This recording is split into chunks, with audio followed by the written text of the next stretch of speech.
आपका मेरे चैनल जुगनू IAS academy पर। आज हम जानेंगे कि फर्स्ट जनरल इलेक्शंस जो थे वो कैसे हुए थे, किस तरह से हुए थे और क्या क्या उस समय प्रोसेस को फॉलो किया गया था। तो चलिए स्टार्ट करते हैं। 1951 और 52 में जो बैलेट का साइज़ था, मतलब बैलेट का जो साइज़ था वो 1 रुपया की नोट की तरह था और बॉक्सेस जो होते थे वो बहुत सारे कलर्स में होते थे।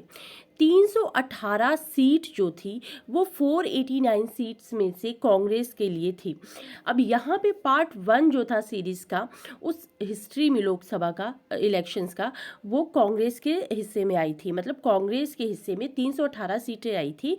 अगर हम देखें 499 सीट्स में से देखा जाए तो इंडिया का जो फर्स्ट लोकसभा इलेक्शन था वो कंडक्ट किया गया था ओवर 4 मंथ इन 1951-52 में। और ये एक डेमोक्रेटिक प्रोसेस की शुरुआत थी जिसमें जो नई इंडिपेंडेंट नेशन था वो उस समय बिल्ड हुआ था और ये कुछ लोगों के हाथ में दिया जाना था। अब वोट जो था वो कास्ट किया गया था 489 लोकसभा के लिए और 3,283 स्टेट असेंबली सीट्स जो थी वो अराउंड पूरे कंट्री में थी। ठीक है, उसके बाद देखा जाए तो जो नेशनल कांग्रेस की जो लीडरशिप की थी वो की थी जवाहरलाल नेहरू ने।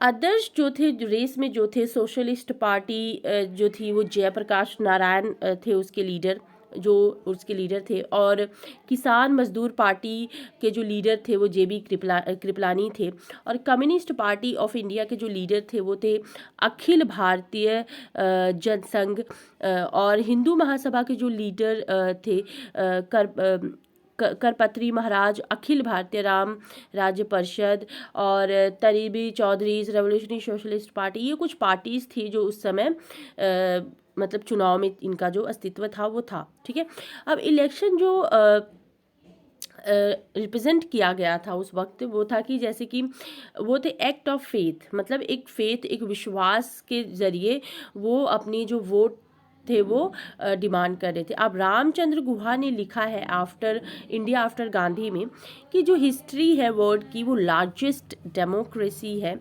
ठीक है, हिस्ट्री की ये जो हिस्ट्री है वो वर्ल्ड की लार्जेस्ट डेमोक्रेसी थी 2007 में लिखा है उन्होंने।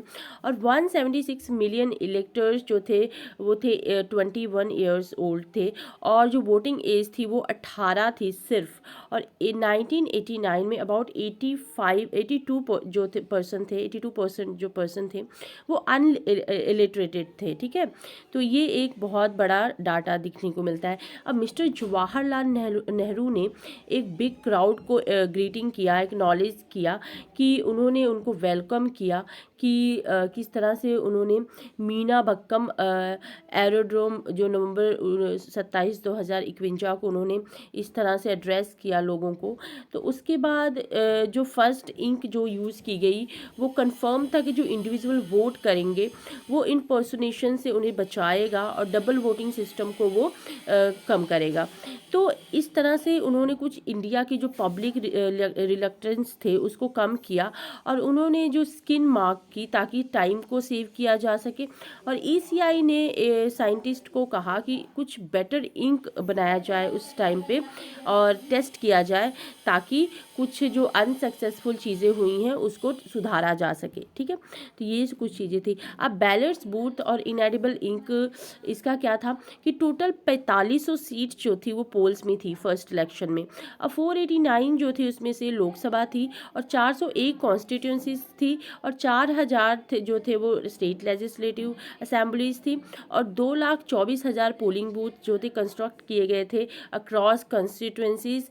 उन्होंने गवर्नमेंट और प्राइवेट बिल्डिंग्स को यूज़ किया था इसके लिए और कुछ मेकशिफ्ट अरेंजमेंट भी की गई थी। It was not possible to have concrete structure, तो इस वजह से कुछ अलग चीज़ें भी अरेंज की गई थी। ठीक है, और इस वीडियो में बस इतना ही। अगर आपको और भी जानकारी चाहिए तो आप कमेंट बॉक्स में बताएं। मिलते हैं नेक्स्ट वीडियो में। Till then take care, bye bye, thank you so much, thanks for watching.